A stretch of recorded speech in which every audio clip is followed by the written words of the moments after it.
자크루이 다비드가 활동하던 시기에 프랑스는 대혁명 이후 정치적 혼란기를 지나고 있었습니다.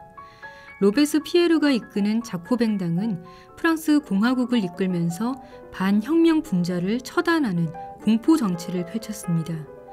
1년 사이에 10,000명이 넘는 사람이 죽었습니다. 다비드도 자코뱅당에 속한 열렬 혁명당원이었습니다. 그는 자코뱅당의 또 다른 지도자인 마라가 살해됐을 때 마라를 추모하는 그림을 그려달라는 주문을 받고 마라의 죽음을 완성했습니다. 장 폴 마라는 고통스러운 피부병 때문에 거의 집에 머물렀고 목욕을 하며 반혁명 분자에 대한 살생부를 만들었습니다.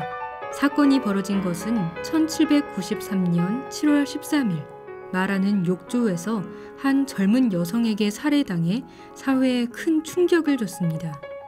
이 여성은 고작 25살인 샤를로트 코르데였습니다. 온건 개혁파인 지롱드당의 당원이었던 그녀는 자코뱅당이 수많은 사람을 처형하자 마라를 죽이는 일이 프랑스를 살리는 길이라고 생각했습니다. 샤를로트는 가난한 시민에게 자비를 베풀어 줄 것을 청하며 마라에게 접근했고 목욕 중이던 그에게 15cm 정도의 칼을 가슴 깊숙이 꽂았습니다. 마라는 그 자리에서 사망합니다. 폴 자크 에메 보드리는 샤를로트가 암살한 직후의 장면을 그렸는데 샤를로트 뒤에 프랑스 지도를 그려 결국 그녀가 한 일이 프랑스를 위한 일이었음을 시사했습니다. 샤를로트는 마라를 죽이고 3일 후에 사형에 처해집니다. 다비드는 마라의 사망 후 바로 마라의 죽음을 그려 의회에 전시했습니다. 마라가 살해당한 현장을 생생하게 재현한 것 같지만 이 작품은 다비드가 그의 죽음을 교묘하게 미화시킨 것입니다. 모든 것이 정지된 것 같은 고요한 순간, 마라는 욕조 밖으로 팔을 늘어뜨린 채 힘없이 머리를 툭 떨어뜨렸습니다. 마라는 피부병 때문에 식초에 담근 터번을 두른 상태였습니다. 죽은 마라의 몸은 너무나 희고 청백해서 아무것도 없는 검은 배경에 더욱 돋보입니다. 가슴은 칼에 찔려 피가 흐르고 있지만 마라는 오히려 평온한 표정입니다. 바닥에는 피 묻은 흰 칼이 있습니다. 마라는 한 손에는 펜을 들고 한 손에는 샤를로트가 가난한 시민으로 위장하며 건넨 쪽지를 쥐고 있습니다.